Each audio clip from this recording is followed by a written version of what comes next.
এটা ভেবো না আমি নিচ্ছি। আমি দেখছি বিচ্ছিরি লাগছে। সামনাসামনি ভালো লাগছিলো কিন্তু মোবাইলে ভালো লাগছিল না। তো আজকে চশমা নিতে এসেছিল। তো আমি হেল্প করে দিচ্ছিলাম।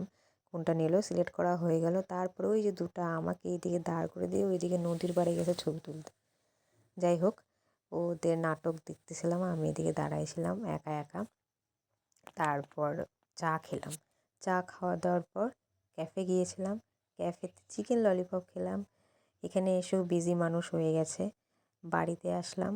আজকে ছিল দাদার জন্মদিন। তো ছোট্ট একটা খাওয়া দাওয়া, লুচি নিরামিষ ছিল আজকে যেহেতু মঙ্গলবার। তো তারপর বুনুর সাথে আবার গিয়েছিলাম কসমেটিক কয়েকটা কিনতে জিনিস। আর বুনু এসে আবার এই যে কারি পাতা দিয়ে একটা রেসিপি মোবাইলে দেখেছে, সেইটা দিয়ে বানানোর চেষ্টা করছে।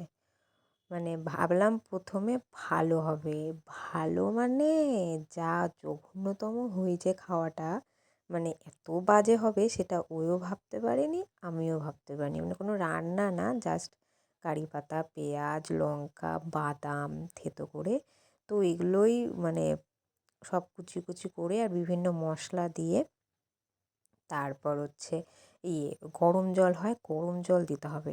তো গরম জল দিয়ে জলটা বেশি পরিমাণে পড়ে গেছিলো, এটা একটা ভুল যার জন্য। তাছাড়াও খারাপই লাগছিলো। মানে মোবাইল দেখে জিনিস বানানো সবসময় যে ভালো হবে সেটা না।